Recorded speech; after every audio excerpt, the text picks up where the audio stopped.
Ya, bien muchachos, muy buenas tardes.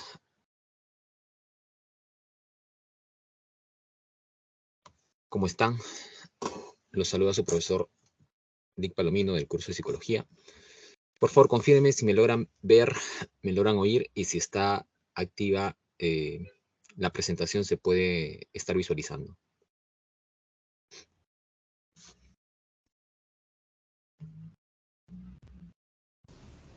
Sí, profesor. Ok, gracias. Entonces, ya estamos todos listos para iniciar. Bien, ante todo, buenas tardes con todos. Vamos a iniciar la sesión correspondiente.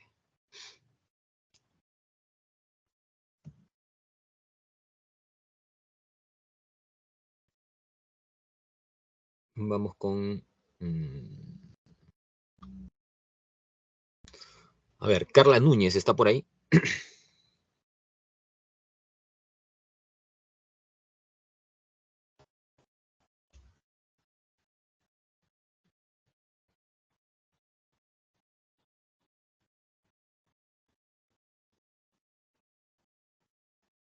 ¿No hay?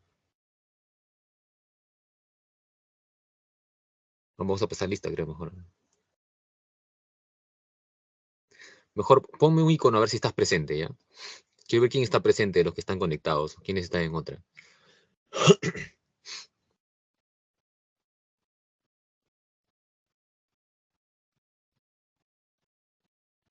No, pero no lo saque, pues. Ya veo 4 o 5.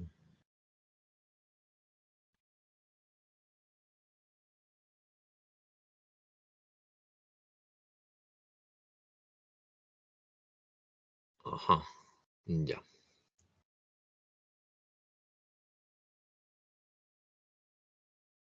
Fernando Taparaco.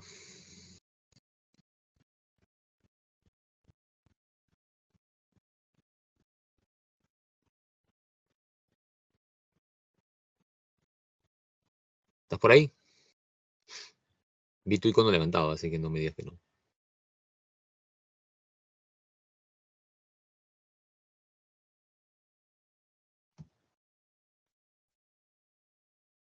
Ahora Fernando levanta su mano y luego se va. No estamos empezando bien hoy día. Y a ver, voy a confiar en Alison. Alison Sandoval. Buen día, profesor. ¿Cómo está? Buenos días. Buenas tardes, ya no, buenas tardes. Buenas Alison, tardes. una pregunta. Eh, imagínate que de pronto, o algún día que estés transitando por la calle, ves una persona que quizás medio imprudente cruza la pista y la atropella un carro. Y esta persona queda tendida en el pavimento. Si tú quieres ayudar, ¿qué podrías hacer? Llamar a la ambulancia primero, claro. Y creo que quedarme a verificar que pues reciba ayuda de los paramédicos, porque he escuchado que no es lo recomendable mover a una persona que está herida, porque puede estar herida am, de de su cuello tal vez, o de su espina dorsal, de su columna vertebral, y podría ser más perjudicial para ella. Ajá, ok. A ver. Alison nos ha comentado eso. ¿Qué dicen los demás? ¿Están de acuerdo con Alison? Hasta que venga la ambulancia, ya se fue la persona, no sé.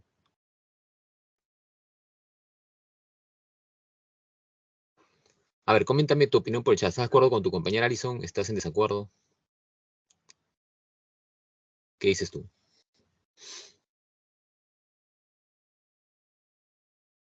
Ajá. ¿Están de acuerdo? Muy bien, Gina, Gabriela. Claro.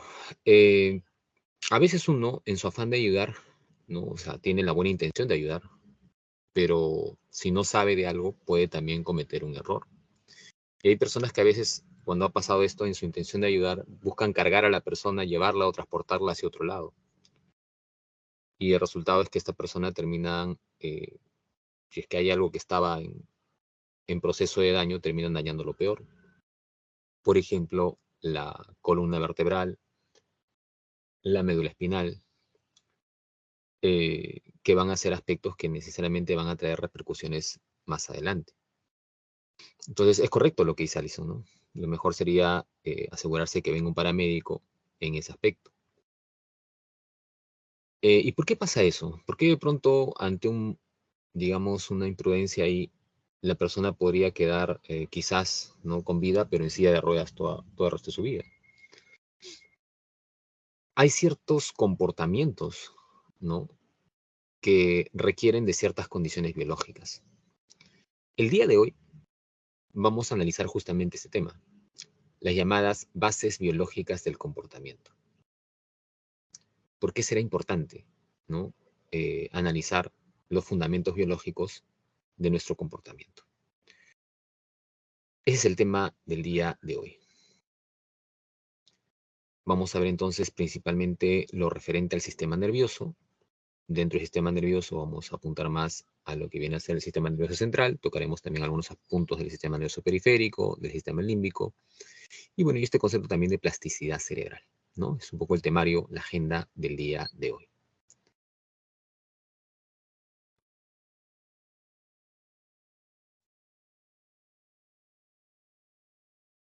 ¿Conoces a estas dos personas?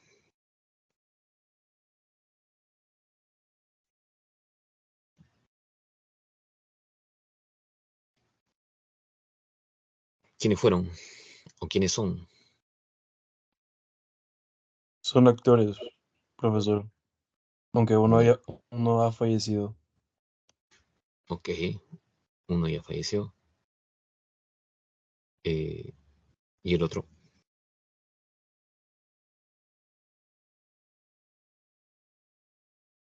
Tienes ahí dos actores reconocidos, ¿no?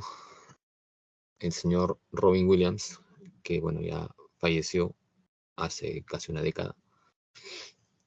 Y el señor Bruce Willis.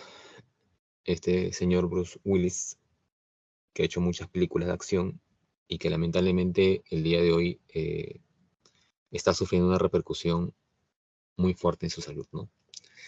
Pero ¿por qué, no?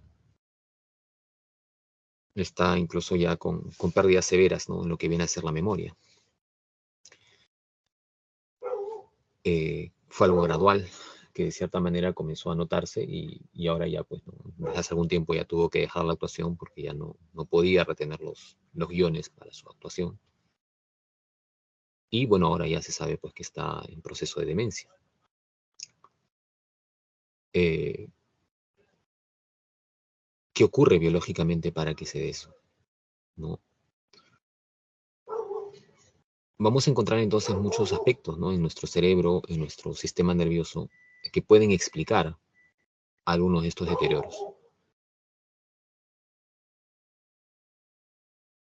Demencias como por ejemplo, muchas de ellas pueden ser causadas por el Alzheimer u otras de pronto por el Parkinson, sobre todo cuando hay alteraciones a nivel motor, ¿no?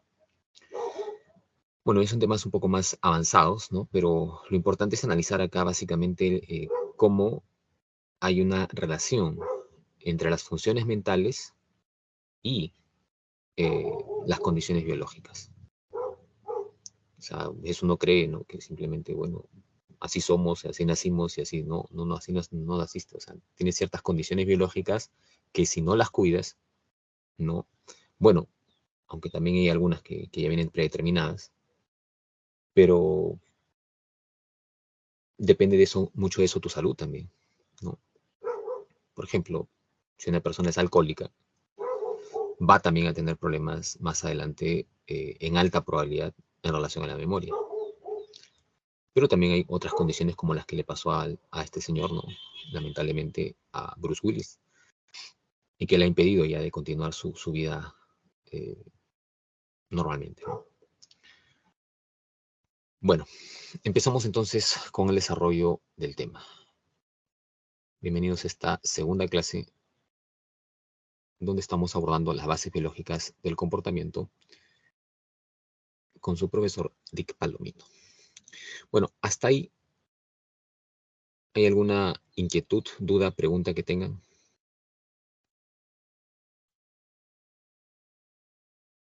Todo claro, profesor.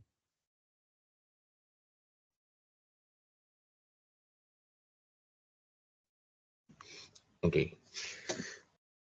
Bueno, el principal soporte biológico de nuestro comportamiento se encuentra en el sistema nervioso. Este sistema nervioso, ustedes saben por su curso de biología, todo sistema implica un conjunto de ¿qué? A ver, coméntame en el chat.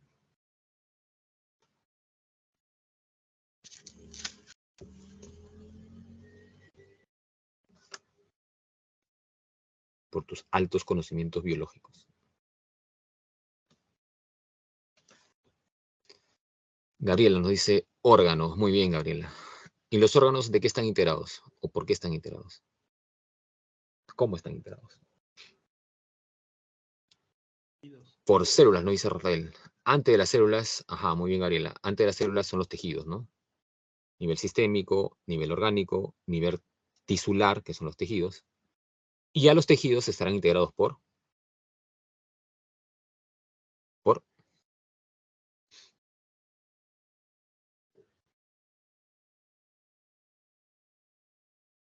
células. Bueno, si hablamos entonces del sistema nervioso, este sistema nervioso también tiene un conjunto de órganos. Estos órganos también están integrados por tejido nervioso y estos tejidos están integrados por células nerviosas. ¿Cuál es la célula nerviosa principal? La tienes ahí en la pantalla. Ahí te la presento por si no la conocías. ¿No? Se llama la neurona. Ahora, acá hay varias neuronas, ¿no? ¿Alguien sabe más o menos con cuántas neuronas tenemos? ¿Con cuántas neuronas nacemos? Aproximadamente.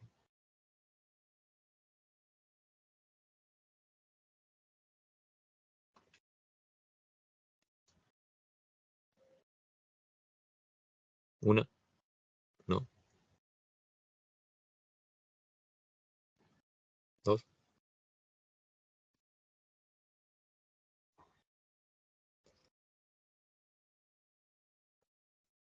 Bueno, nacemos aproximadamente con 100.000 millones de neuronas.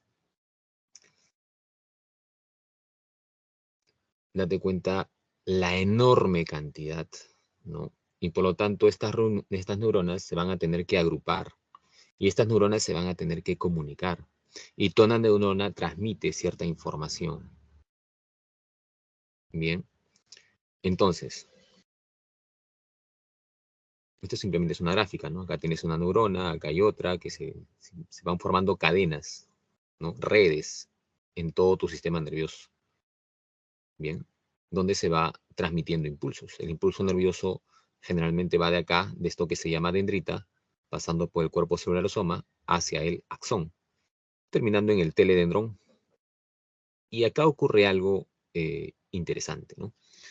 Que entre esta neurona que le va a pasar información a la otra, esta comunicación entre neuronas es lo que se llama sinapsis. Y en esta sinapsis, mira, acá está una neurona, acá está la otra. Presináptica es la que está conduciendo el impulso y se la va a pasar a la otra neurona. ¿Qué es lo que se transmite en esa comunicación entre neuronas? ¿Qué es lo que se transmite en esa sinapsis? Esto de acá, los llamados neurotransmisores. ¿Y qué son los neurotransmisores? Son mensajeros químicos que van a activar o van a inhibir una función.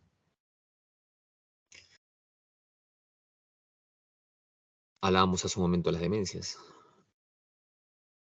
Hay una demencia que es demencia por Alzheimer,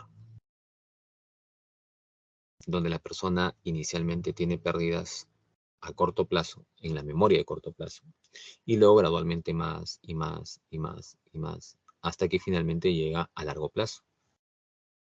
Y ahí ya la persona ya puede llegar a un estado en el que ya no reconoce ni a sus propios familiares. Una mamá ya no reconoce a su hijo, por ejemplo. ¿No? Puede ser muy, muy triste, obviamente, para la familia.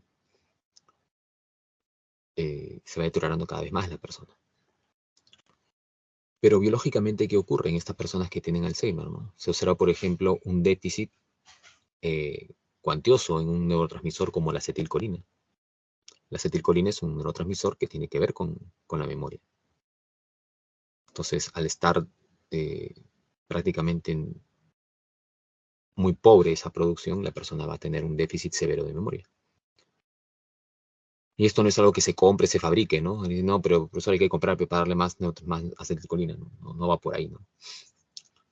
Entonces hay trastornos que son así, degenerativos, ¿no? Pero lo que bioquímicamente ocurre es eso. En una depresión también hay desbalance de neurotransmisores. Y así, hay ciertos elementos bioquímicos que van a influir en el comportamiento. ¿Se va entendiendo?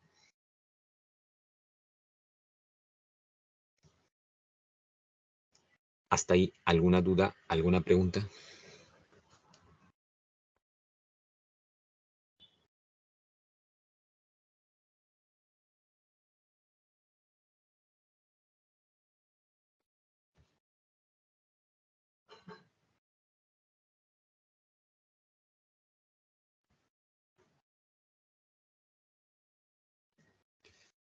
Ya, gracias Mayumi, Norma, por contestar. Seguimos. Hay tipos de neuronas. Hay neuronas que se llaman aferentes, neuronas eferentes, y las llamadas interneuronas, ¿no? O neuronas de integración. Las neuronas aferentes generalmente se dice son sensoriales. ¿Por qué? Porque van a llevar información. Por ejemplo, ahorita tú, ¿qué sientes? ¿Frío o calor?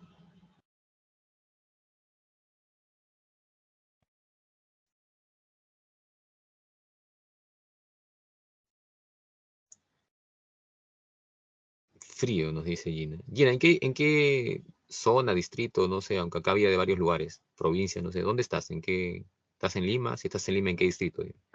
Salaberry. Salaberry, o sea, ¿estás en Jesús María? ¿O te refieres a Salaberry, la provincia? No, de Jesús María. En Jesús María. Ya, ok. Y ahí está haciendo frío. Gabriela, ¿tú dónde estás? Tú que estás con calor. En Ica, ya ves. Gabriela está en Ica, ya decía, qué raro. ¿Y tú, Mayumi? Que también estás con frío. En Huacho. Ya. O sea, esta es una clase interprovincial. Hay de Lima, de Ica, de Huacho. Ya. ¿Por dónde captas el frío?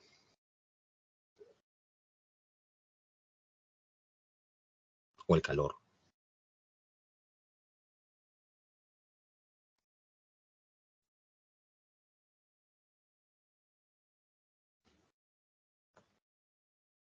Muy bien, Alison, por la piel. ¿Eso qué significa entonces? Que en la piel hay terminaciones nerviosas o no. Hay neuronas que van a llevar información. Esas neuronas que llevan información reciben ese nombre.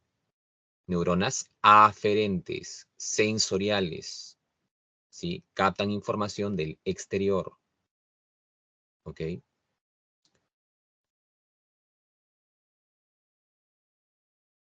Pero también hay neuronas efectoras, eferentes o motoras. Estas son neuronas que van a permitir básicamente el movimiento en ese aspecto. Entonces, ¿qué pasa si el frío fuera muy intenso, no? Posiblemente tu compañera comience, ¿no?, a temblar, ¿no? En ese aspecto. O hace un movimiento de pronto, ¿no? Y jala su chompa, ¿no? Y se coloca una manta, en fin. Entonces, está haciendo un movimiento. La neurona que permite hacer ese movimiento es una neurona efectora, motora. Entonces, hay neuronas que cumplen función sensitiva, sensorial, aferente. Hay neuronas que cumplen función efectora, que van a transmitir información del sistema nervioso hacia los músculos para permitir hacer algún tipo de movimiento. Y las neuronas que se relacionan entre sí, ¿no? Van a ser neuronas integradoras o interneuronas, asociativas, si se quiere, ¿no? Entonces tenemos esos 3 tipos de neuronas.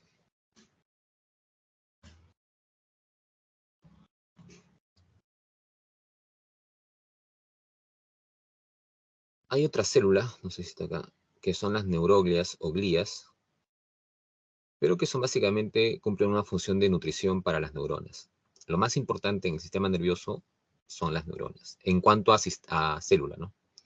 En ese aspecto. Bien, hasta ahí, ¿alguna duda, alguna pregunta?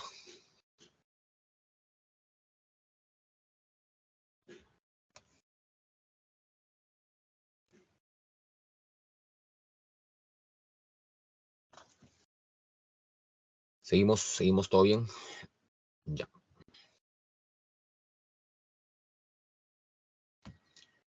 Tienes acá ahora la división del sistema nervioso. Eso que estás viendo en la pantalla es la división del sistema nervioso, de la estructura, ¿no? Del sistema nervioso. Entonces tenemos sistema nervioso central y sistema nervioso periférico. ¿Ya? El sistema nervioso periférico se va a dividir a su vez en somático y autónomo. Y el central se va a dividir en el encéfalo y la médula espinal. Es importante que tengas bien presente esta gráfica, que esta gráfica esté en tu cerebro.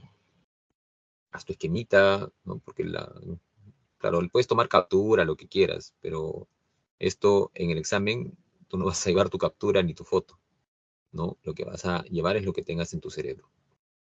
Entonces, te sugeriría, ¿no? Que terminada la clase trates más o menos de jerarquizar, de recordar, de que ese esquema esté en tu mente. Porque a partir de ahí se puede entender y derivar, ¿no? Ciertas funciones. Es más, haz tu esquema, a cada órgano colócale la función principal para que lo asocies y tengas una síntesis del tema.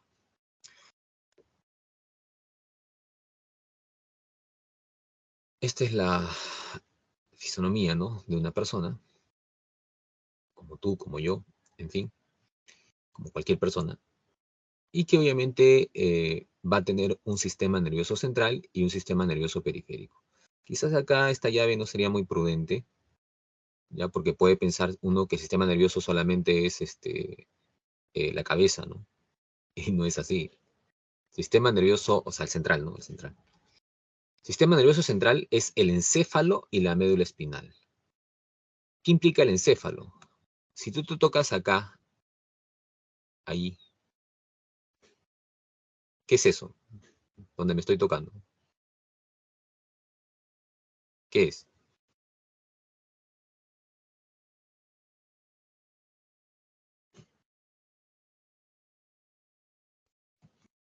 Acá, ¿qué es eso?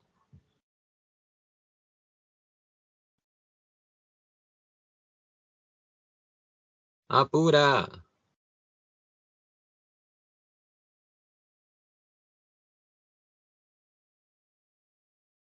¿No? ¿Dónde están los médicos, los biólogos?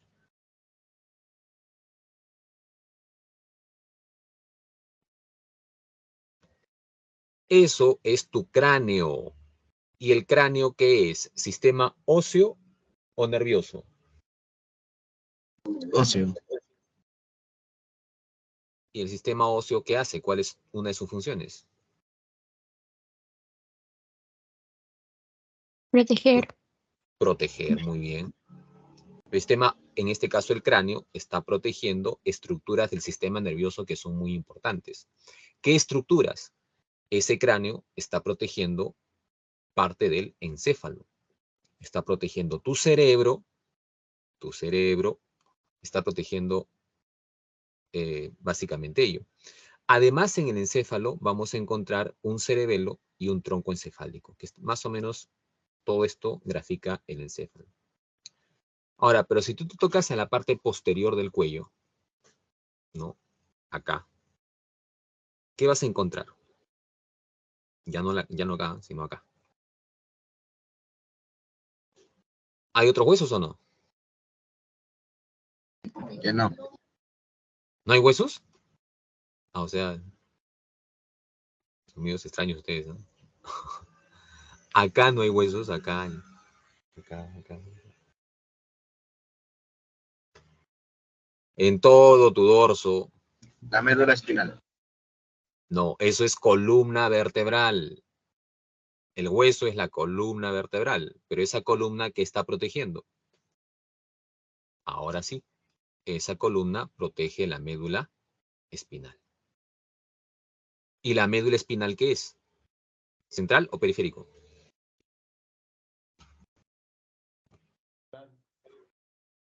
Ay, mira tu gráfica, por eso te dije, esa gráfica tienes que tenerla bien presente. ¿Qué es? ¿Qué es? Habla o escribe. Central. Es central, pues.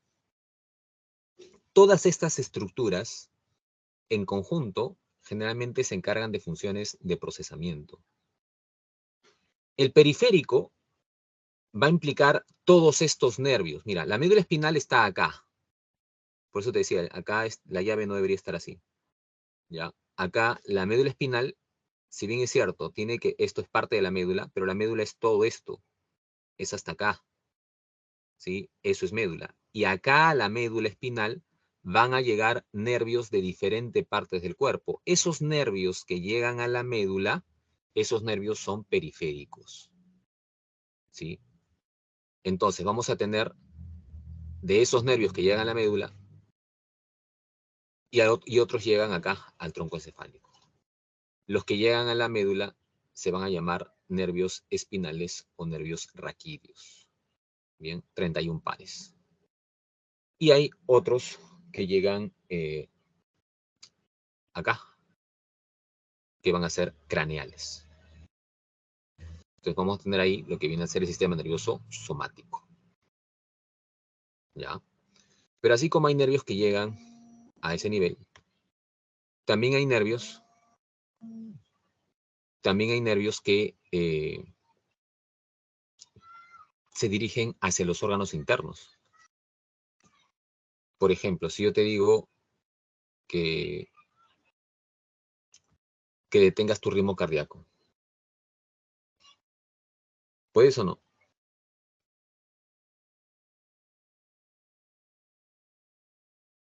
No, profe. ¿Por qué?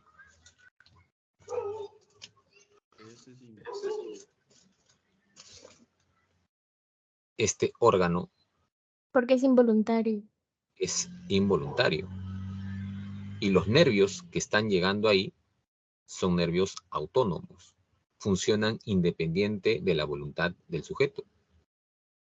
Sin embargo, si una persona tiene un problema cardíaco, puede comenzar o no, por ejemplo, a tener una opresión en el pecho y sentir dolor. Sí. Ah, si hay sensibilidad, ¿hay sistema nervioso o no? Sí. Sí. Ya te dije, hay neuronas sensoriales en ese aspecto, ¿no? Entonces, ¿eso qué indica? Que hay neuronas que están llegando a diferentes estructuras internas.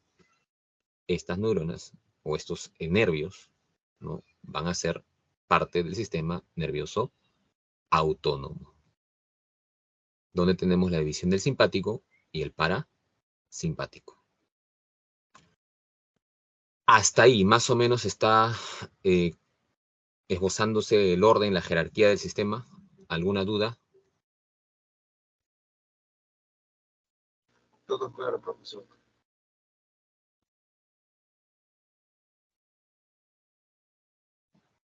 Ya, entonces seguimos.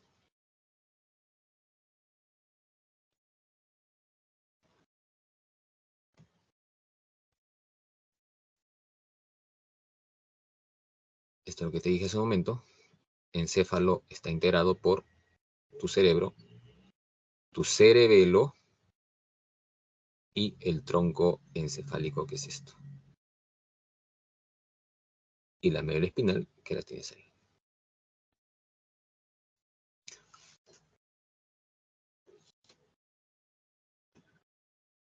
Ahorita vamos a ver con detalle algunas funciones de las estructuras que forman parte del sistema nervioso central. Pero primero vamos a ir con el periférico, ¿ya?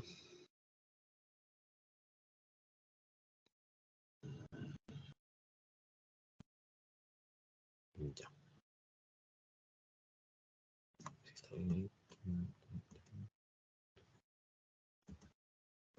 Ya.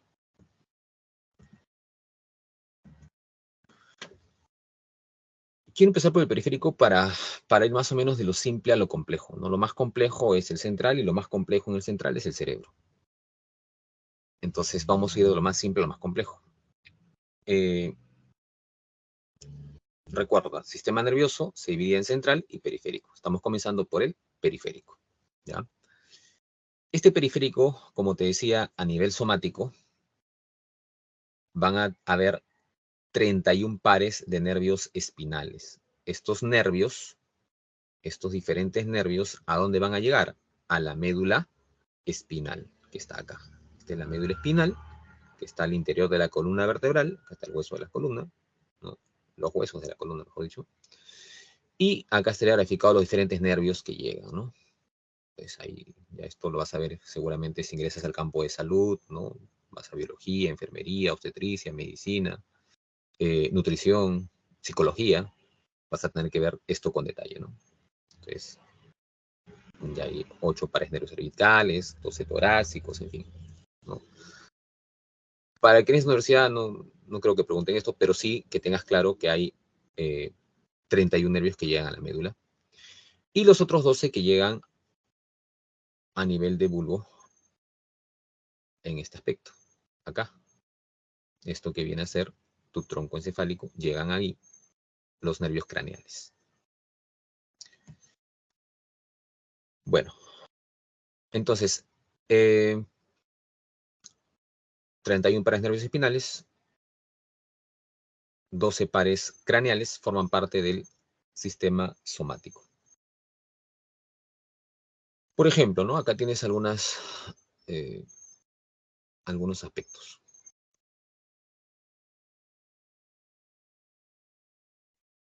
Mira, acá hay un nervio que se llama oculomotor. ¿Por qué se llama así? El nombre ya te debe decir algo. Óculo, ¿qué implica óculo? Ojo. Ocular, pues ojo, ¿no? Motor, movimiento del ojo. Si yo hago esto, guiño el ojo, ese movimiento no lo podría hacer si no tuviera un nervio que me permite eso. Por lo tanto, si se daña el nervio que va ese nervio ahí, yo ya no voy a poder hacer ese movimiento. Mi ojo se queda así, o ahí, y ya no puedo mover. ¿Por qué sonríes? Porque hay un nervio que te permite, ¿no?, hacer ese movimiento. Si no tuvieras ese nervio funcionando bien, entonces tu rostro se cae y por más que estés contento y quieras sonreír, no va a poder moverse, hacer ese gesto. ¿Te das cuenta?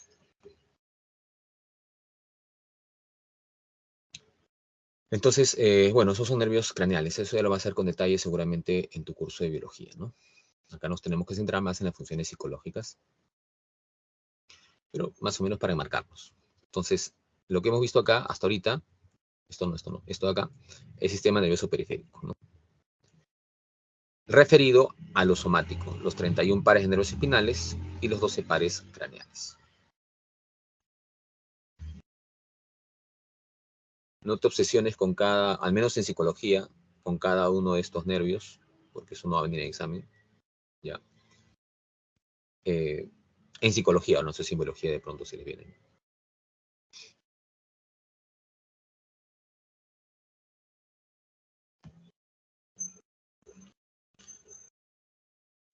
Ahora, vamos al otro punto, al periférico, pero a la parte autónoma.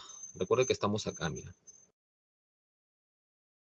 Sistema nervioso periférico, lo somático, que lo acabamos de explicar, y el sistema nervioso autónomo, donde se divide en el simpático y el parasimpático. Entonces, este gráfico de acá es sistema nervioso autónomo, ¿no?, la división del simpático y la división del parasimpático. ¿Qué implica eso? ¿Cuándo actúa el simpático? ¿Y cuándo actuará el parasimpático? ¿Por qué se llamaba autónomo?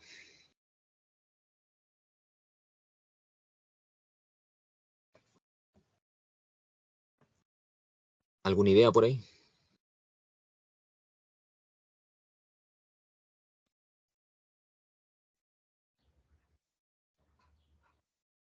Realiza acciones involuntarias. Muy bien. Independiente de la voluntad del sujeto, es involuntario, ¿no? Es autónomo. Por ejemplo,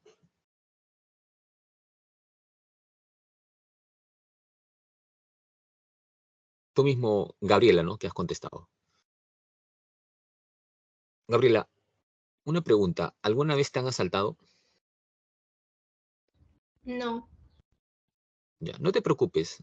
Algún momento te va a pasar, ¿no? Bueno, o sea, estamos en Lima, ¿no? Una zona tan segura. ¿Qué pasa cuando una persona la asaltan? Su Normalmente, ¿qué sistema experimentaría? simpático se activa. Ah, pero ¿por qué? ¿Qué vas a experimentar? Temor. Temor, miedo. Y sin que tú lo quieras, vas a notar que haya un aumento de ritmo cardíaco o no. Vas a notar que posiblemente tus músculos comienzan a temblar, ¿no? Que de pronto o se tensan tus músculos.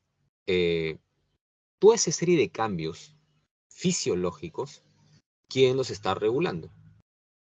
Se está activando tu simpático, porque este sistema simpático actúa cuando una persona está en situación de peligro, de amenaza, y por eso se va a incrementar tu ritmo cardíaco, se relajan las vías respiratorias, se dilata la pupila, ¿no? Todo esto, ¿no? Se relaja la vejiga y eso puede llevar también que en estados de mucho temor la persona hasta se orina, ¿no? En ese aspecto. Entonces, todo esto tiene que ver con división del simpático, peligro, amenaza. El otro día, por ejemplo, un chico que había descubierto la infidelidad de la persona que él amaba, y él la ve, ¿no? A la chica. Me dice, ¿no? Hasta náuseas me dio, me dice, ¿no? No sé por qué, pero en ese momento sentí náuseas. Bueno, situación de peligro, amenaza, reacciona él simpático, ¿no? Fisiológico. Ahora, cuando pasa el peligro, cuando ya poco a poco recobras la calma, esta reacción fisiológica ya no va a ser pues de esa manera. Ahora tu organismo va a mantenerte como un estado de reposo, de tranquilidad. ¿Quién está actuando ahí? Ya no es el simpático, ahora sería el parasimpático, ¿no? Entonces ya tu ritmo cardíaco vuelve a su normalidad, ¿no? En ese aspecto se balancea ya la actividad de los intestinos, eh, se contrae la vejiga, en fin. Hay una serie de aspectos de reacciones fisiológicas autonómicas del parasimpático. Bueno, eso, ¿no? En relación al simpático y al parasimpático.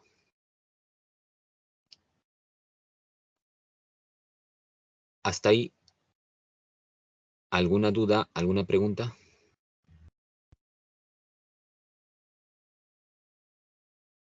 Todo claro.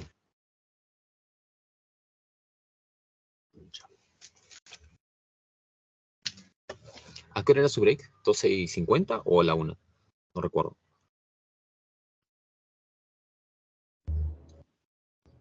12:50. 12:50, ya. Entonces tenemos 8 minutos antes del break. Gracias, Gabriela. Listo, entonces continuamos. Ya hemos explicado esta parte de acá, periférico, y ya está. Check, check.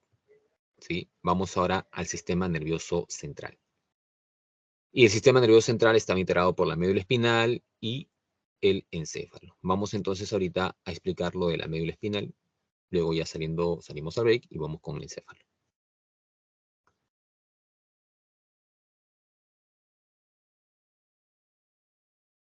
¿Dónde está la médula?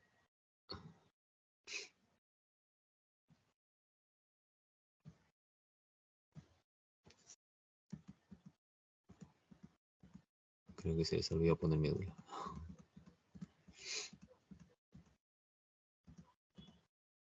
Sí, no hay. Bueno, acá lo vamos a explicar. Esto que está acá, ¿no? Esto acá, es médula espinal. Este cordón nervioso que está protegido por la columna es médula espinal. ¿Qué función cumple la médula espinal? Si te das cuenta, tú están llegando diferentes nervios de diferentes partes del cuerpo, están llegando a la médula. ¿Qué hace la médula con esa información que recibe? Tanto el exterior como el interior del organismo. ¿Qué hará la médula con esa información? ¿Qué crees tú? Te leo, a ver, te leo. ¿Qué idea tienes?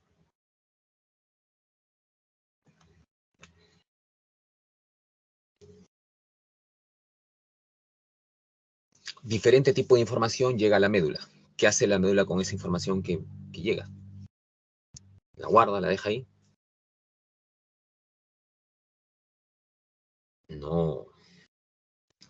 La médula, lo que va a hacer, muchachos, es la información que llegue de donde llegue, va a llevarla a un nivel superior. Va a conducir ese impulso nervioso. Bien. Esa es una de las tareas principales de la médula. Por lo tanto, ¿qué pasa cuando se daña la médula espinal? Si se daña la médula espinal, ya no hay quien conduzca ese impulso nervioso. Y lo que va a pasar es que la persona pues queda en estado de pérdida de sensibilidad o movimiento de alguna de las extremidades. Porque ya no llega información a la médula. Pues una lesión en médula puede ser muy delicada por esa razón, ¿no? Hay casos donde de pronto pues la persona ha quedado postrada, ¿no? En una silla de ruedas a raíz de un accidente que dañó la médula espinal. Un ejemplo muy conocido y lamentable también, por cierto, fue de este señor que hizo una de las películas de Superman. Christopher Reeve se llamaba este actor. Ya falleció también, ¿no? Pero fue muy triste verlo postrado en una silla de ruedas, tratando de dar un mensaje, ¿no? De hacer cosas para incluso superarse, ¿no? Superar la lesión que tuvo, pero por más dinero que tuvo, porque él se hizo millonario con las películas que tuvo en su momento y fueron taquilleras.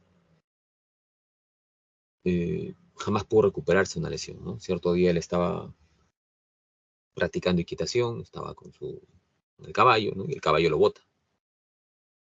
Y cae de espaldas, pues, ¿no?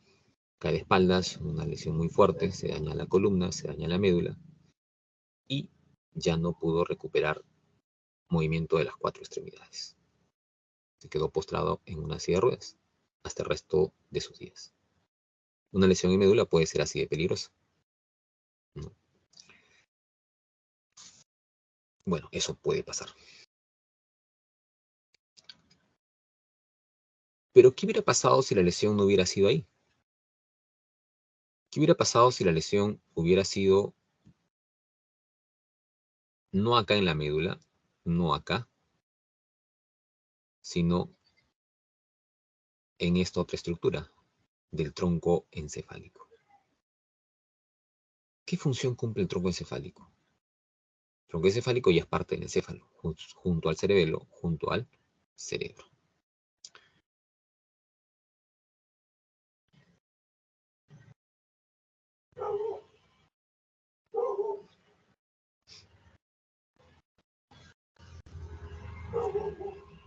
Ahí está el gráfico del tronco encefálico. Mira, si sacamos el cerebro entero y hacemos un corte por la mitad, a nivel lateral, lo que vas a ver, bueno, acá está el cerebro entero, pero internamente vas a ver esto. ¿Sí? Esto de acá. El tronco encefálico es esto de acá, esto que estoy señalando. ¿Se ve lo que estoy señalando, no? ¿O no? Ahora sí menciono por audio porque no puedo regresar al chat. ¿Se ve lo que estoy señalando o no? Sí. Ya, gracias. Esto de acá es tronco encefálico. ¿No? ¿Qué función cumple el tronco encefálico? Si la lesión fuera acá en el tronco encefálico, puede ser muy peligrosa porque puede llevar a que la persona muera. El tronco encefálico regula las funciones vitales. Entonces, cuando una persona se daña el tronco encefálico, en el acto, a pocos segundos, puede fallecer. Lo otro es que puede quedar en estado de coma, ¿no? Como la imagen que tienes ahí abajo. En este tronco encefálico hay dos estructuras que forman parte de la formación reticular que está en el tronco encefálico. La formación reticular es un conjunto de estructuras que activan sistemas. Y vamos a encontrar acá el sistema activador reticular ascendente y el sistema activador reticular descendente. El llamado SARA y el llamado SART o SRD. El SARA permite aumentar el tono cortical. Entonces, ¿qué permite? Permite que tú estés activo. Por ejemplo, ahorita en esta clase, si tú estás concentrado, atento a la clase, es porque tu tronco encefálico, a través de este sistema, activa tu corteza para que tú estés atento. Pero también va a llegar un momento en el que de pronto, después de toda una jornada de estudio, termines cansado, fatigado, y más o menos, algunos a las 10, 11, no sé, te duermes. ¿En qué entras? En estado de sueño. ¿Sí? Entonces, esto va a ser regulado a nivel de tronco encefálico.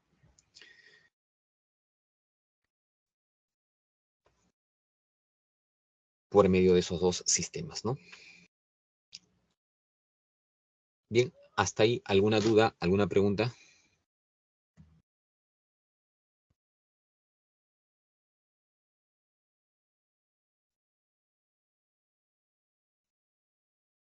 Ya no, ya te fuiste a tu break.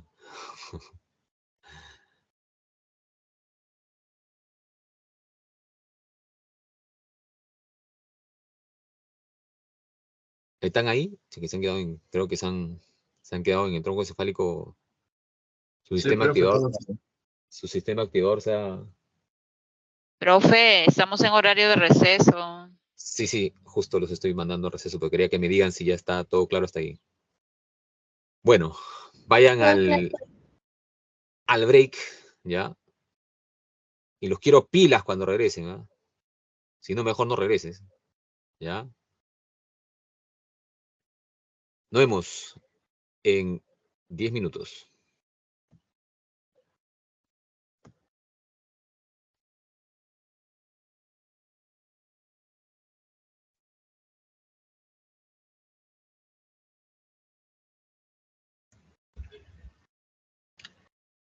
¿Listo, jóvenes?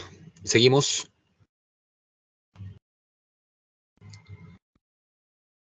Bien. ¿Se está viendo la diapositiva o tengo que volver a compartirla? Sí, profe. Ya. Bueno, habíamos visto ya hasta lo que es tronco encefálico, ¿no? Entonces hemos visto ya todo esto, sistema nervioso periférico antes del break. Hemos visto del sistema nervioso central la médula espinal y el tronco encefálico como parte del encéfalo en ese aspecto. Nos queda el cerebelo y el cerebro. Bueno, el cerebelo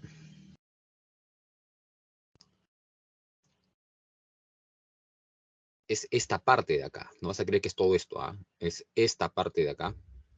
¿No? Acá estaría el tronco encefálico y esto es el cerebelo. ¿Ya? ¿Qué función cumple el cerebelo?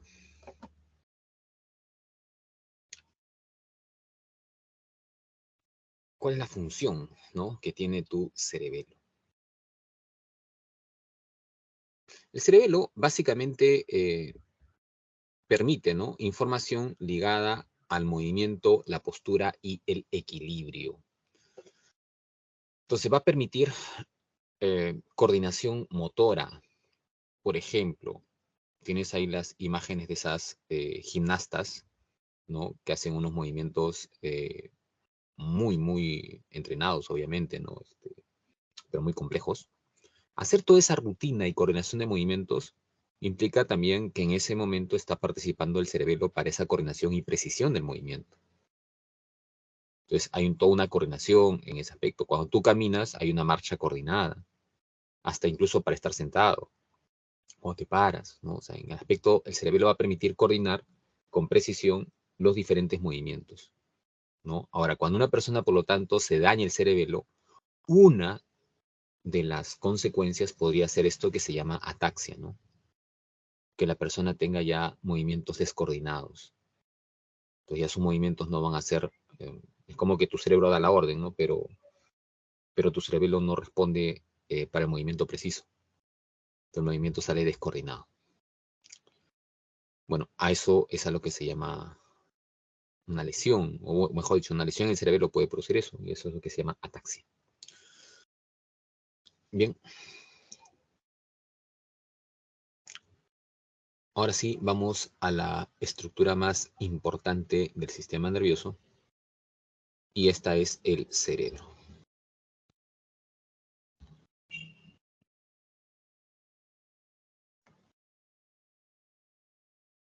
El cerebro. El cerebro. Estas son algunas características, ¿no?, anatómicas, ¿no? Más o menos el peso en promedio, no significa que exactamente debe tener ese peso, un promedio más o menos. Está protegido por meninges, sí, está protegido de alguna manera. Es una parte más voluminosa del encéfalo. Recuerda que el encéfalo implicaba todo esto, cerebro, cerebelo y tronco encefálico, por lo tanto sí es la parte más, que ocupa más volumen, ¿no?, en el encéfalo. Y acá una extensión más o menos en el cálculo es de esta cantidad, pues, de longitud que se está estableciendo. Ahora, más allá de las características anatómicas, que son más importantes para un curso de biología o anatomía, mejor dicho, nos interesa a nosotros más por qué es importante el cerebro para la mente, por qué es importante el cerebro para tu comportamiento. ¿Qué ocurre cuando se dañan algunas partes específicas del cerebro? ¿Qué repercusión tiene en el comportamiento? Entonces, todos esos son aspectos que son importantes aprenderlos, ¿ya? Y vamos a dedicarlos con bastante detalle en esta parte ya del tema.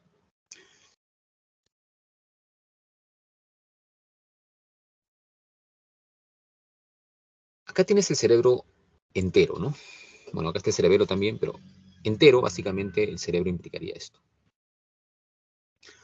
Ahora, este cerebro se puede dividir, al estudiarlo, en lo que viene a ser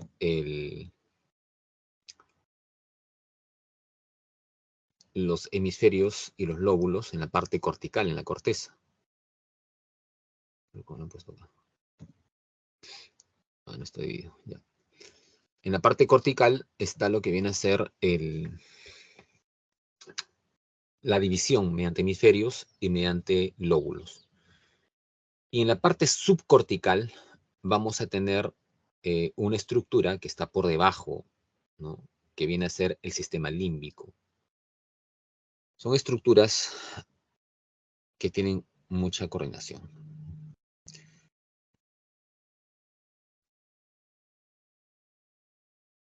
Te decía que el cerebro se puede dividir en lóbulos o se puede estudiar a nivel de hemisferios, ¿ya?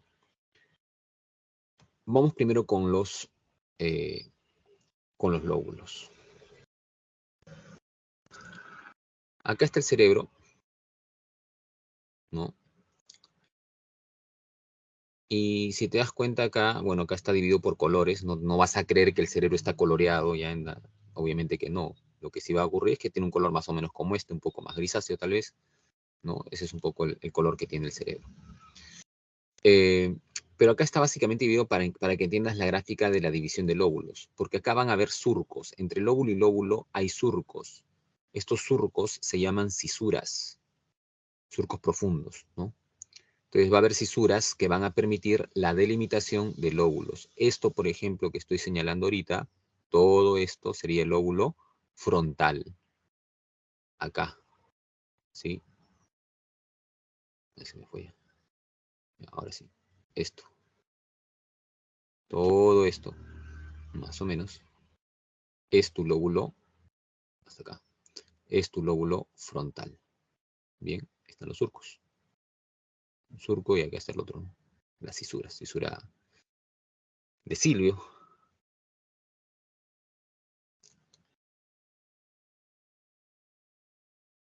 O lateral también, en ese efecto. Acá está otro lóbulo, acá hay otra cisura. Este lóbulo y es el lóbulo parietal.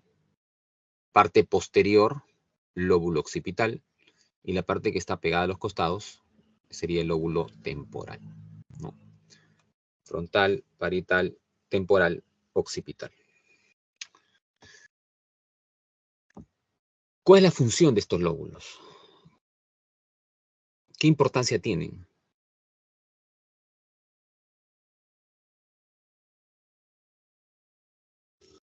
Mira, los lóbulos, vamos a ir primero a entender que te decía que había neuronas de 3 tipos, ¿te acuerdas?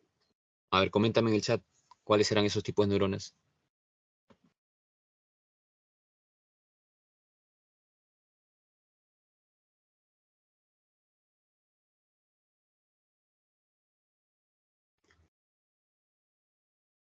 Comenta, o ya te olvidaste.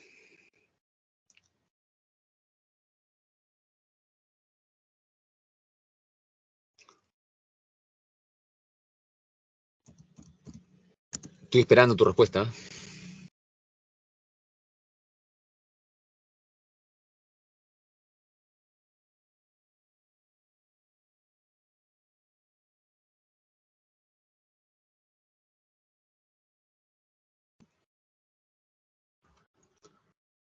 Apura.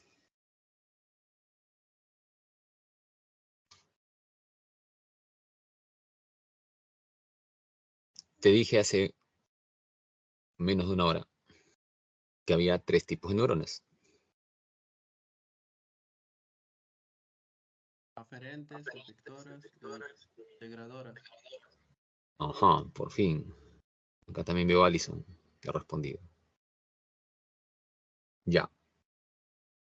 Esas neuronas aferentes eran neuronas.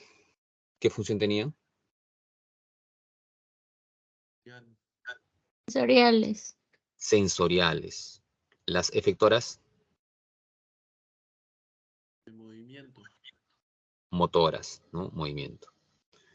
Entonces, en tu cerebro, a tu cerebro, mejor dicho, va a llegar toda una red, ¿no? Que se encarga de procesar información sensorial. Va a haber otras redes neuronales que se van a encargar principalmente del movimiento. Y otro campo de redes que se encargan de integración de información. Bueno, acá vamos a encontrar áreas sensoriales. ¿Dónde? Acá. Lóbulo occipital, área visual. ¿Qué significa eso? Para que tú puedas ver, no solamente es porque tienes ojos, sino que esta información tiene que llegar acá. O sea, si tú me estás viendo ahorita, ¿sí? Si tú me estás viendo ahorita, a ver.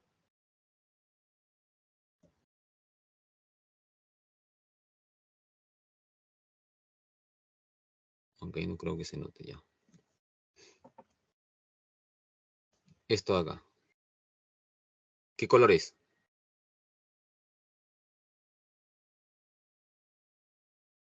Rojo. Bueno, no ¿Rojo o naranja? voy a poner más allá. ¿Qué color es? Rojo. Rojo. Ya. ¿Por qué has podido percibir el color rojo?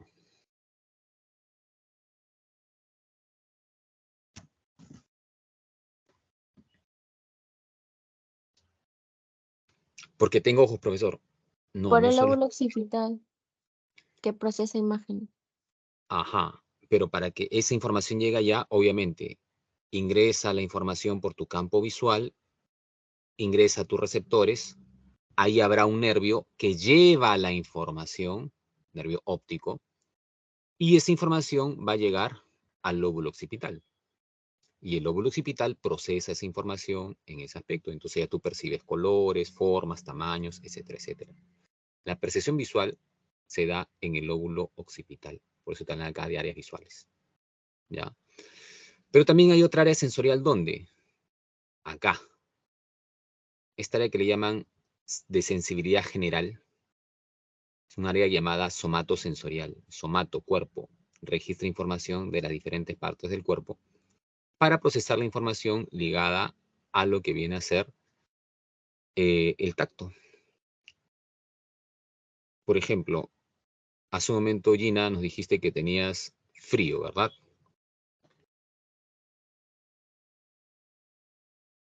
Sí, Gina, profe. ok. Entonces, ¿por dónde dijimos que ingresaba, que captabas tú el frío inicialmente? Por la piel. Muy bien, muy bien, Gina. Había terminaciones nerviosas, neuronas que estaban en la piel. Pero esta información de la piel no queda ahí. O sea, los nervios iban a llevar esa información, llega a la médula espinal y luego van ¿hacia dónde? Hacia tu cerebro. ¿Y dónde se procesa esa información en ese aspecto? Si es ligada a la piel y a la temperatura, se va a procesar acá, en esta área somatosensorial. Por eso que te dice, ¿no? Permite captar información ligada a la temperatura, bueno, calor es temperatura también. Sensibilidad de diferentes partes del cuerpo, ¿no? Que de pronto sientas suavidad, rugosidad, en fin, lóbulo parietal. Y acá, si te das cuenta, hay otra área ligada a nivel sensorial, campo auditivo. Tiene que ver con audición, es el lóbulo ya temporal. Esto del tacto, temperatura, el lóbulo parietal. Pero esto de acá de audición, si tú me estás oyendo en este momento, es porque está funcionando tu lóbulo temporal. Tu área de acá se está activando para procesar esta información. Bien. Son áreas sensoriales, ¿no? Principales. Ahora, esta área que tú ves acá,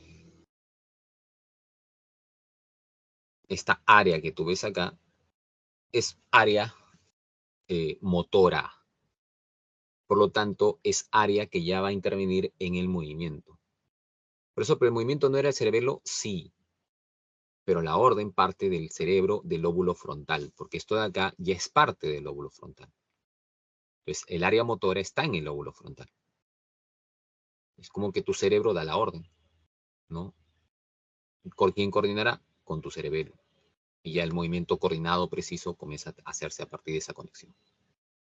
Entonces acá es la planificación de movimientos voluntarios. Área motora, lóbulo frontal. Bueno, esas son áreas sensoriales, áreas motoras, ¿no?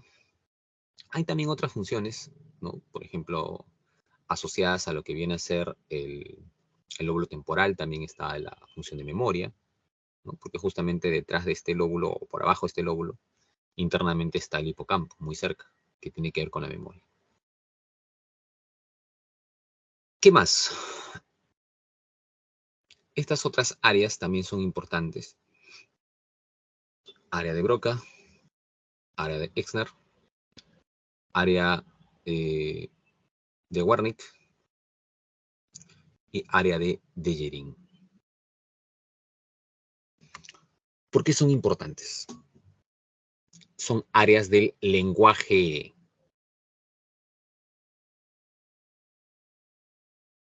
Tú en este momento, ¿no?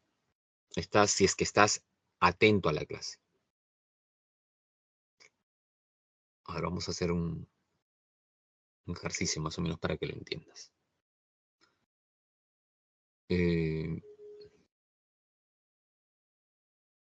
¿Voluntario o voluntaria?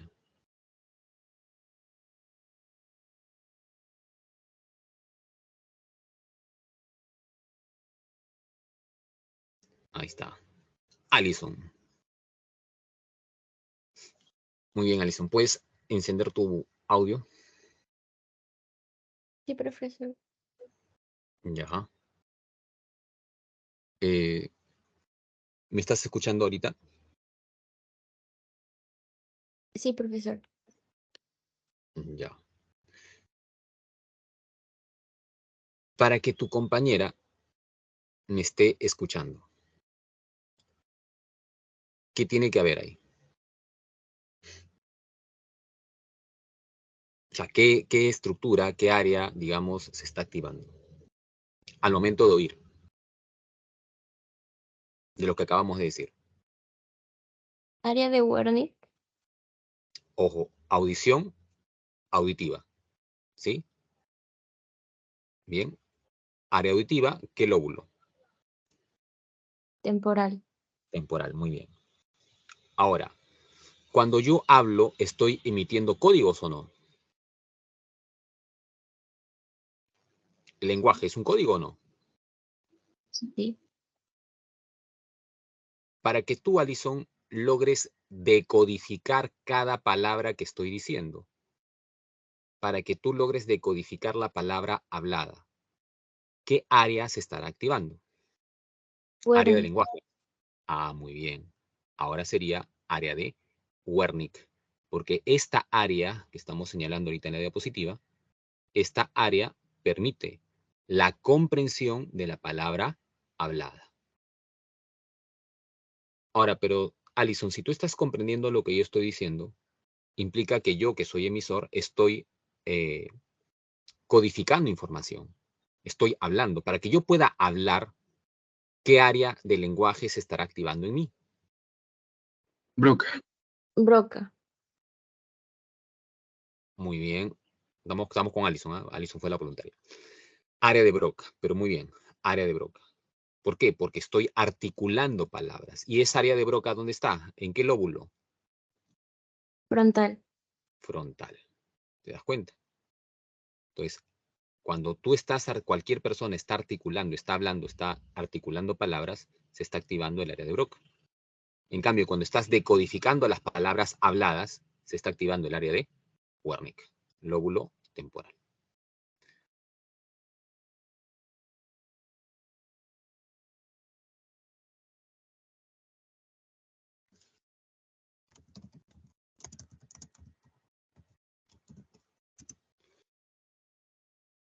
Escribí algo en el chat contigo mismo, Alison.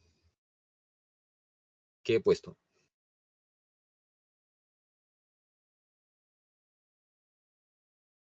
Alison, ¿me lees? Ajá. Para que tu compañera pueda decodificar la palabra escrita, ¿qué área se estará activando en ella?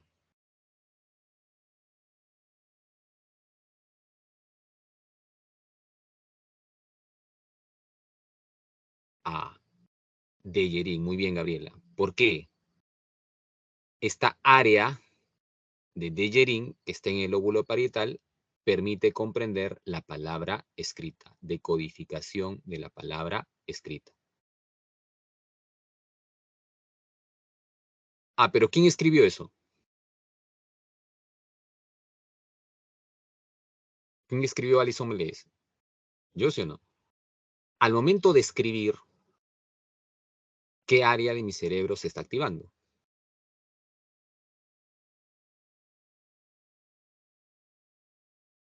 Ya no es Exner. Deyerin. Sería área de Exner, que está en el lóbulo frontal. ¿Ok? Entonces, escritura, Exner. Decodificación de la palabra escrita, Deyerin. Lenguaje hablado, área de Broca. Decodificación de la palabra hablada, área de Wernicke. ¿correcto? ¿Se entendió?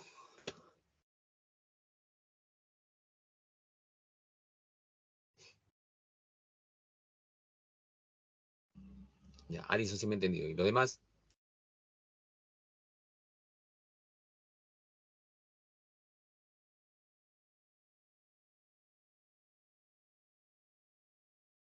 Ajá, gracias, Gina. Miguel, Gabriela.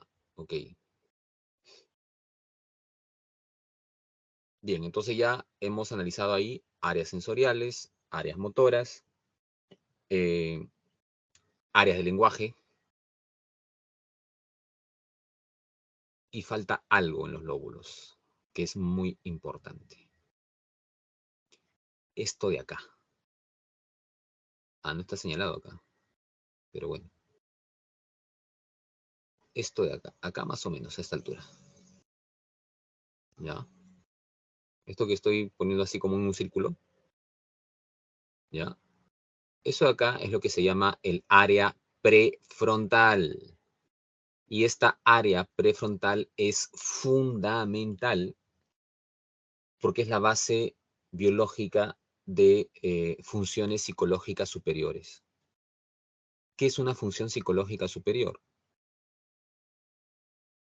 Te pregunto, ¿en qué te distingues tú de un animal?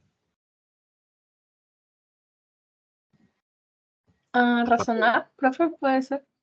Razonar, muy bien, Gina, razonar. ¿Qué más?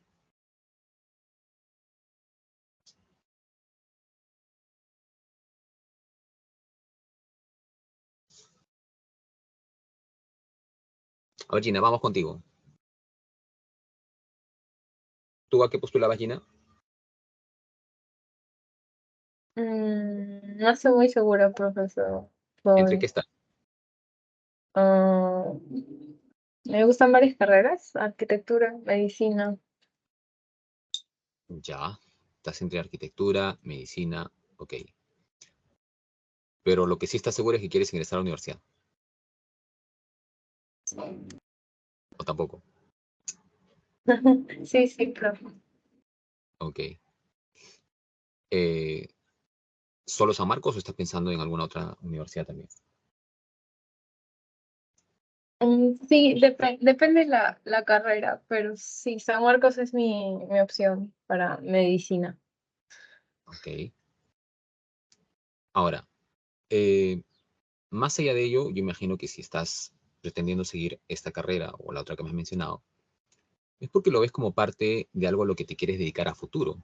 Y para eso de pronto una persona comienza a elaborar, ¿no? Dice en qué seré bueno, en qué mira mejor, ¿no? En ese aspecto. Pero también, si tú quieres ingresar y cualquiera de tus compañeros tiene que, supongamos ya te decidiste medicina o la carrera que te hayas decidido, tú quieres ingresar, ¿qué tienes que hacer? Planificarme Ah, y ¿qué más? bueno, si quiero ingresar a San Marcos debo generar hábitos de estudio. Ok, por lo tanto, cada semana tienes que planificar cómo estudiar, qué curso Ujú. vas a estudiar, cuántas horas vas a estudiar. Y todo eso implica actos conscientes, como dice Alison, y también de pensar o no, de razonamiento o no. Claro. Pregunto, ¿un animal hace eso?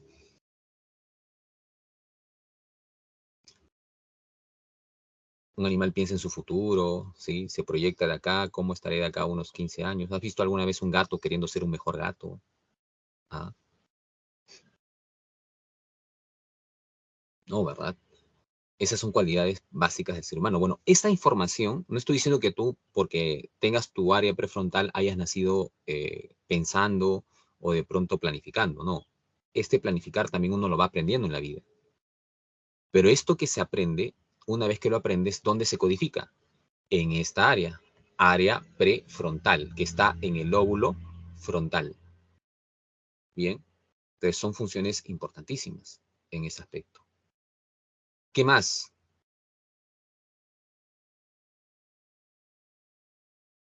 Hay normas que la sociedad te va transmitiendo y que tú puedes ir aprendiendo. ¿no? Por ejemplo. Una vez que la aprendes esas normas, esto de acá se almacena en lo que viene a ser pues esta área prefrontal. Entonces, cuando una persona, por una lesión, si la persona de pronto era muy educada, pero por una lesión se daña el área prefrontal, esta información se pierde y la persona comienza a comportarse como un animalito. Y un animalito no respeta normas, ¿no?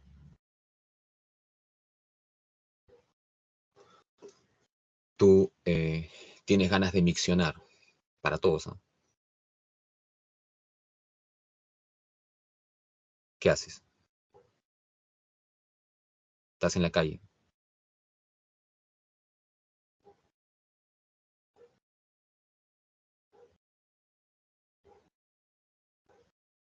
No haces nada, te orinas ahí en tu pantalón. ¿Ah?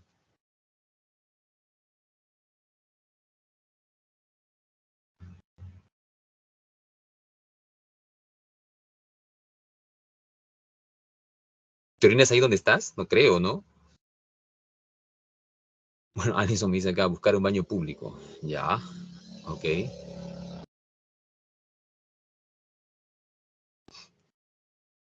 Vas a un restaurante, no sé, alquilas un baño, en fin. Pero ¿qué implica eso, no? Que de pronto estás teniendo cierta connotación social en función de una norma. Ahora, no es que hayas nacido con eso lo aprendiste. Y eso una vez que lo aprendes se codifica en tu área prefrontal. Emociones, ¿no? Lo mismo. Dime, Gina. En zonas de acá de Perú, por ejemplo, cuando una persona desea ir al baño, no necesariamente busca un baño público, a veces simplemente se bajan el pantalón y lo ven como algo ya normal y hacen, miccionan, ¿no? Pero lo han normalizado. Ah, pero, ¿Qué a ver, significa eso? ya, ¿qué significa? Nuevamente, no porque tú nazcas con un área prefrontal significa que esa información la tienes. Esa información tuviste que aprenderla. ¿De dónde la aprendes? Por ejemplo, yo no creo que tú hagas eso, ¿o sí? No, estando en ¿Por qué no un lo haces? contexto civilizado, Ya, pero ¿por qué tú no lo haces? se me enseñó. Ah, te enseñaron, ¿verdad? Te formaron, te educaron. Y como persona educada, una vez que aprendiste eso, lo tienes en tu mente y te conduces así. O sea, ¿y dónde lo almacenas? En tu área prefrontal. Pero si a ti no te han educado, ¿no? Si a ti no te han enseñado, ¿no? O de pronto te llegó, en fin. Entonces ahí, por más que tengas tu área prefrontal, no vas a cumplir con ello. Pero no es porque tengas lesión. ¿Me entiendes? No sé si estoy siendo claro ahí. O sea, una vez que te educan, que tú aprendes esa norma, generalmente, si es que tú aprendes la norma porque te educaron y tú la aceptas como parte de tu contexto, te conduces en ese sentido. Y esa información ya está en tu área prefrontal. Ahora, si te enseñaron, pero te llegó y no, ahí, por más que tu área prefrontal esté bien, es simplemente una cuestión que la persona no está aceptando esa norma, ¿no? Ahora, lo mismo en el campo emocional.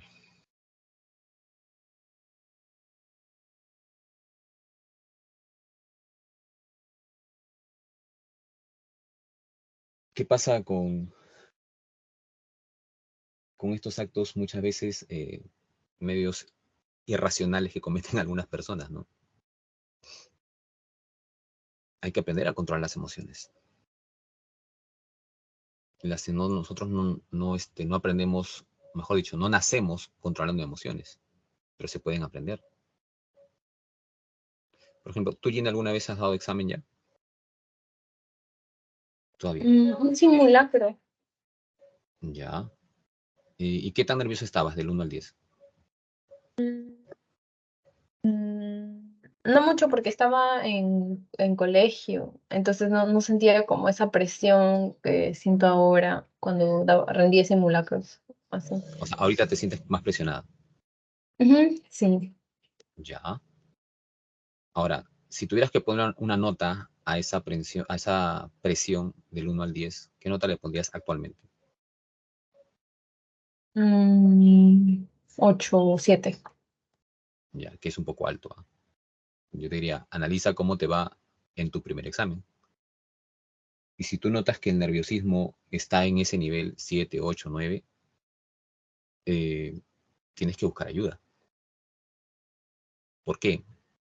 Porque una persona, cuando siente mucha ansiedad, la ansiedad es una emoción. Y si no ha aprendido a controlar su ansiedad, la ansiedad va a interferir con otros procesos. Hay un descontrol emocional.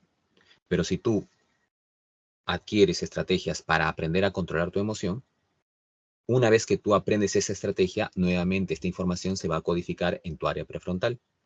De tal manera que cuando tú aprendes a controlar tu emoción, se está activando tu área prefrontal.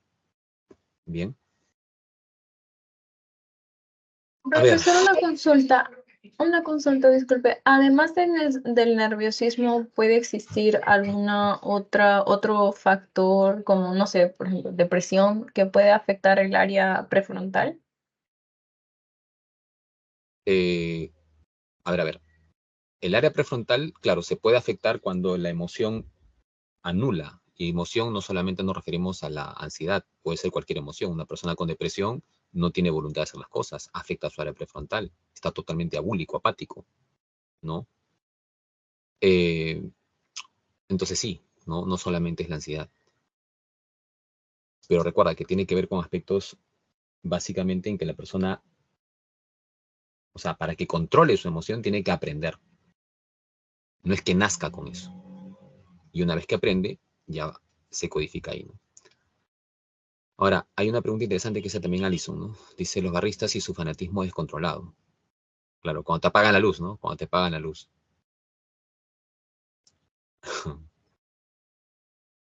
¿Eso cuenta como no saber controlar emociones? Claro.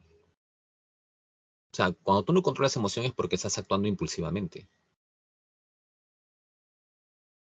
O sea, perdí y no acepto mi derrota, ¿no? En plan, te apago la luz, pues. Frígate.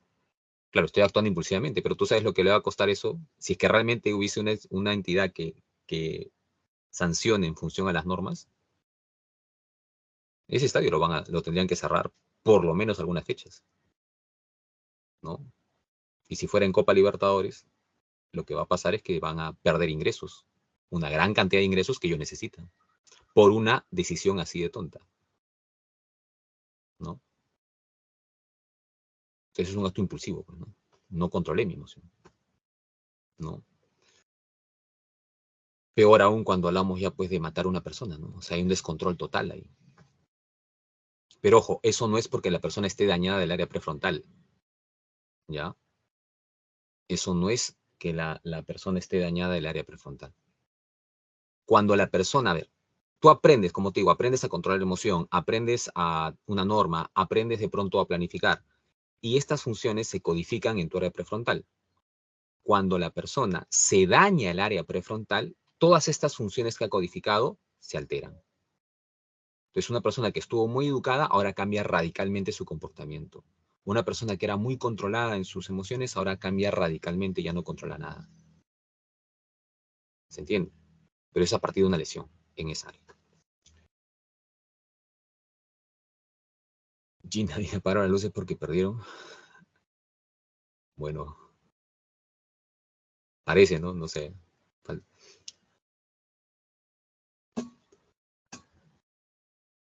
Es lo más probable, ¿no? Es lo más probable. Para mí que tú, Gina, ¿tú eres alecista, Gina? No, pero no, sí sabía que había apagado sus luces, pero no sabía por qué. Es que no No. vi mucho, no, ajá, por eso El fútbol. pregunto. Ya te pongo en contexto, ¿no? La U campeonó, bien jugado, en su propia casa, de ellos. Terminó el partido, apenas terminó, apagaron las luces para que no haya celebración, para que de pronto no haya vuelta olímpica. Igual dieron la vuelta en apagón, pero igual, ¿no? Entonces, bueno, pues, ¿no? Aparte de las bengalas y todo que cayeron, ¿no? Que pudieron herir a muchas personas, o sea, se pudo generar toda una tragedia, ¿no? Felizmente no pasó a mayores, ¿no? Pero de que hubo riesgo, hubo un alto riesgo. Bueno. Profesor, hay que cubrir el ambiente, por eso se apagan las luces. Ah, sí, ¿no? Claro. Ya. Ahora son ambientalistas.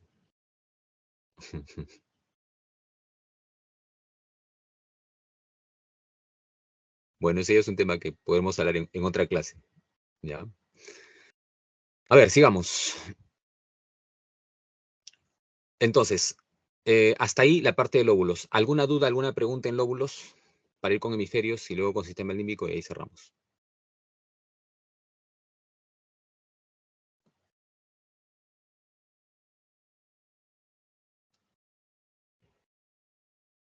¿Dudas?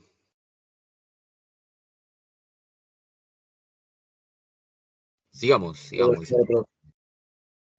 Ya, sigamos. Vamos con los hemisferios. ¿Ya?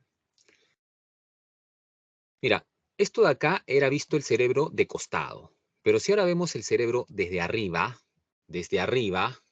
¿ya? Lo que vas a ver es dos hemisferios, hemisferio cerebral izquierdo, hemisferio cerebral derecho, ¿ya? Bueno, cada hemisferio tiene ciertas funciones especializadas en ese aspecto, que se pueden agrupar en tres categorías. Yo te diría agruparlas en esas tres, de ahí sale todo lo demás. Primer grupo de funciones. Tu hemisferio izquierdo, va a controlar toda la mitad opuesta. O sea, lo lógico sería que la información llegue así, ¿no? Lo que llega, la información que recibo, todo llega así. No, no llega así. Llega así. ¿Estás viendo, no? La cámara. Así llega. O sea, ¿qué significa? Que mi hemisferio izquierdo va a controlar la sensibilidad y movimiento de la parte derecha del cuerpo. Y el hemisferio derecho va a controlar sensibilidad y movimiento de la parte izquierda. O sea, la información llega cruzada. Por lo tanto, ojo, mira, si yo estoy haciendo esto con audio, dime, ahorita no puedo agarrar el laptop. ¿Qué hemisferio se está activando? Apura. Derecho. Apura, que me canso. Solo uno me ha respondido. Usted quiere que me canse, ¿no? Derecho. Es mano izquierda. Por lo tanto, se está activando hemisferio derecho. ¿Sí? Derecho. ¿Ya? Los zurdos tienen predominancia, ¿no? Del hemisferio derecho. Ahora, el otro grupo de funciones ya tiene que ver con las funciones ligadas a esto del ámbito que le dicen, ¿no? Matemático y artístico. ¿A quién se le llama hemisferio matemático? Al hemisferio izquierdo. ¿Por qué? Porque cuando tú haces una operación matemática, tienes que hacerla paso a paso, detalle a detalle. Tú aplicas una fórmula, no puedes aplicarla como quieras. Tienes que respetar, ¿no? Una secuencia, un orden en ese aspecto. Entonces, esta forma de ser secuencial, analítico, metódico, paso a paso, criterio lógico, esto es función tarea en las cuales se activa tu hemisferio cerebral izquierdo. Bien. Cuando tú estás, por ejemplo, hace un ratito estabas creando un curso numérico, ¿no? Entonces ahí se está activando tu hemisferio cerebral izquierdo cuando haces alguna operación, algún ejercicio de ese tipo, ¿no? En ese aspecto. Pero no solamente ahí, también cuando lees y analizas un texto, hemisferio cerebral izquierdo. Pero ojo, al otro hemisferio se le llama hemisferio artístico. ¿Por qué? Si yo te doy una hoja en blanco y te digo dibuja, ¿qué cosa? Lo que tú quieras. Pregunto, ¿habrá algo estructurado? ¿Algo secuencial que tienes que hacer? ¿Qué sale a relucir ahí? El hemisferio derecho. Ya, pero correcto, pero qué función sale a relucir ahí? Imaginación. Imaginación. Y en la imaginación no hay algo parametrado, eres libre, eres Y creativo. habilidad artística, pues, ¿no? Entonces, por eso generalmente se suele decir que el hemisferio derecho se le llama hemisferio artístico, porque funciona en tareas que tienen que ver con la imaginación, en funciones, en tareas que tienen que ver con un procesamiento así libre, creativo, ¿no? Cuando tú percibes en 3 dimensiones, una percepción global de las cosas, no detalle a detalle, sino de manera global, ¿no? Hemisferio cerebral derecho en ese aspecto. Bien. Mientras el izquierdo procesa linealmente, o sea, secuencialmente, el derecho procesa en paralelo, ¿no? O sea, de manera simultánea. Y el tercer grupo de funciones tiene que ver con la función de lenguaje. Estas áreas de lenguaje que hemos analizado están en el hemisferio izquierdo, las del lenguaje hablado. Estas áreas de lenguaje, ¿no? Por eso también a este hemisferio se llama hemisferio verbal, porque tiene que ver con la palabra. Pero cuando tú hablas, no solamente está lo que tú dices, sino también cómo lo dices. Y ese cómo lo dices ya no lo capta el izquierdo, lo capta el derecho. Profesor, no entiendo. ¿Alguna vez has, o más rápido, a ver, cuando una persona, por ejemplo, supongamos acá alguien tiene su enamorada, su enamorado, ¿no? En fin. Y esta persona cierto día, ¿no? Que están reunidos, te dice, ¿no? Oye, no sabes cuánto te odio. Te odio un montón. Sí, de verdad, te odio. Pregunto, ¿qué mensaje te llevas tú?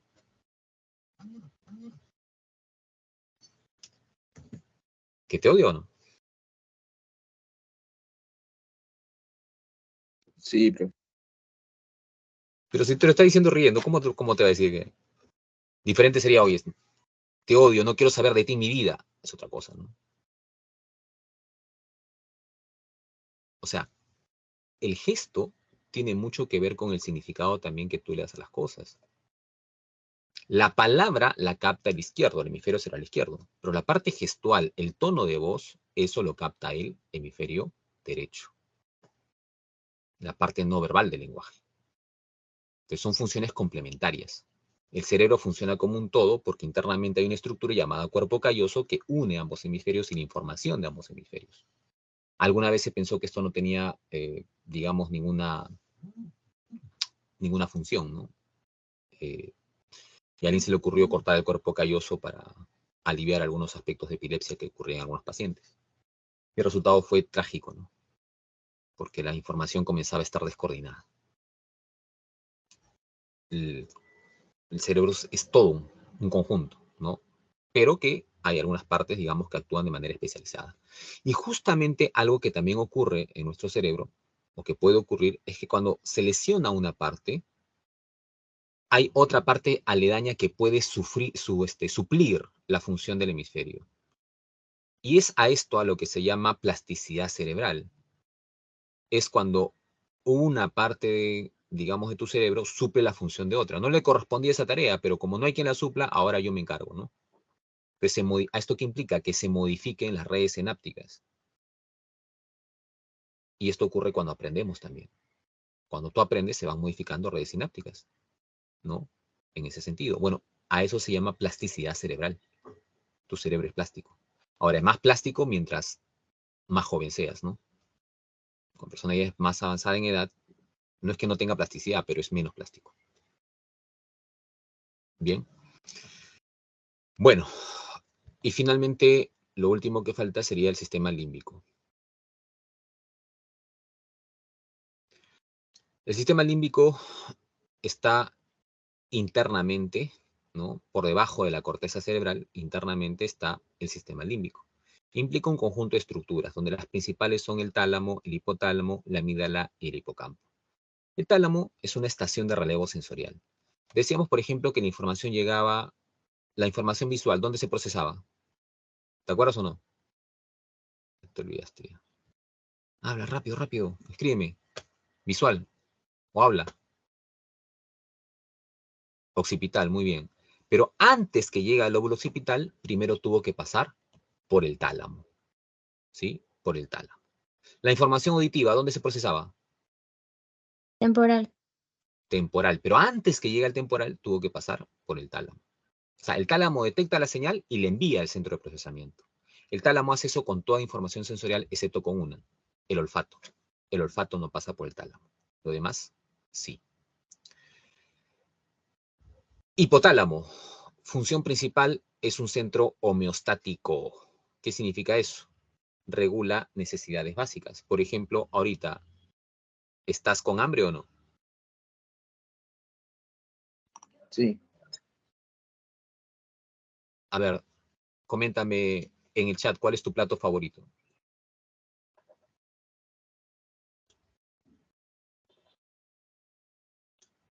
La causa, el ceviche. La causa. Ajá. Ok. Chaufa. ¿Qué pasaría si en casa han preparado tu plato favorito?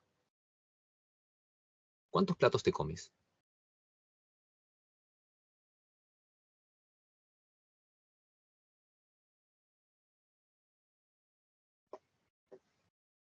No, no comes.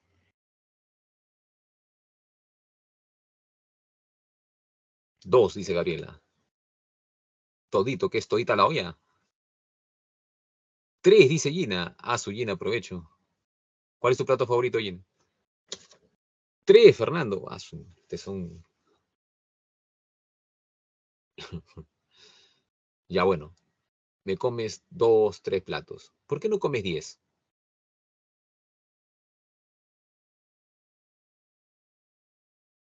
Ah, porque llega un momento en el que por más que esté sabroso el plato, claro, no entra. Bueno, algo así, ¿no? O sea,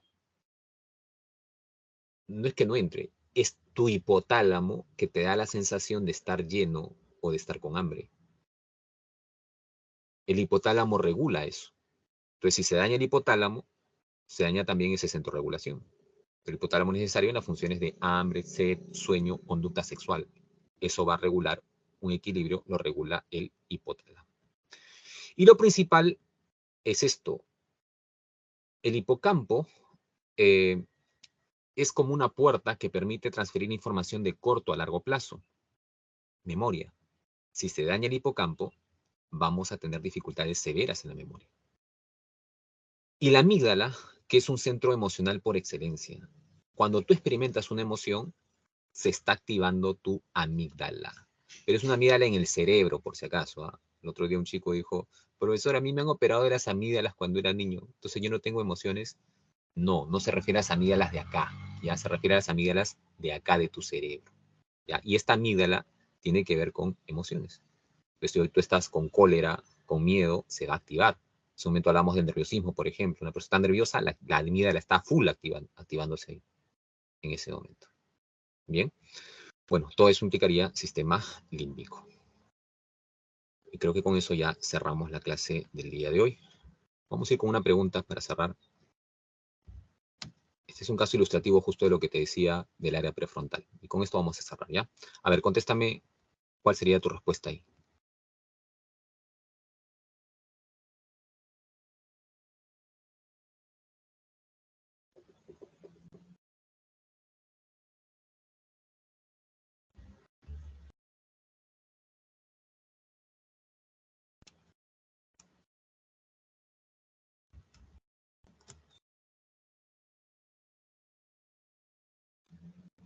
¿Tu respuesta?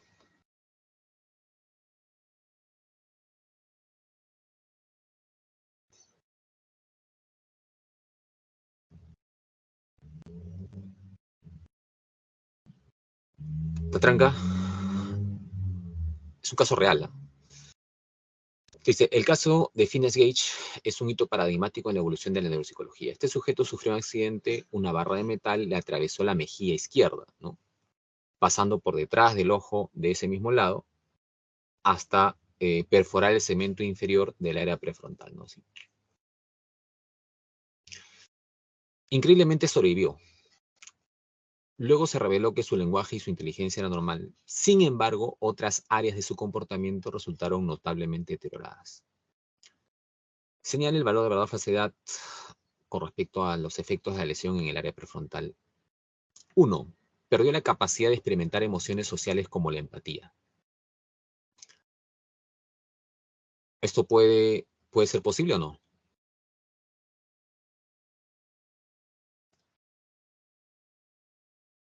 Dos, te dice, afectó su conducta, se tornó una persona grosera, violenta e impredecible. ¿Puede ser posible por una lesión del área prefrontal? Y la 3, perjudicó su aptitud para reconocer personas de su entorno sociofamiliar. ¿Cuál es tu respuesta? ¿Cuáles son verdaderas?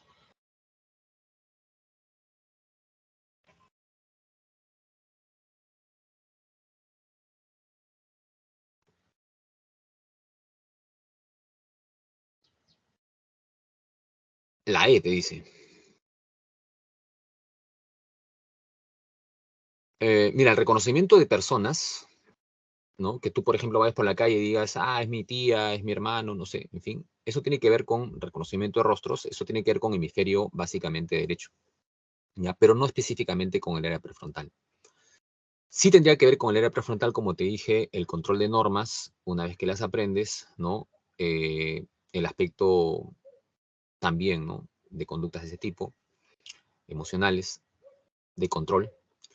Y acá sería básicamente 1 y 2, ¿no? Lo correcto. Lo incorrecto estaría en la 3. La clave, por lo tanto, sería la C. ¿Ya? Bueno, dejo las claves ahí. Estas son las claves de la semana y ahí nos vamos quedando.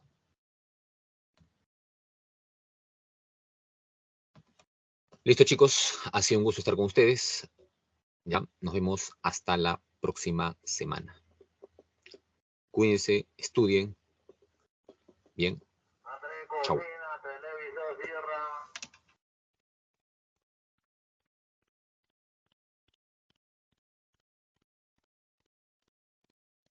Gracias, profe. Chao, chao. Nos vemos.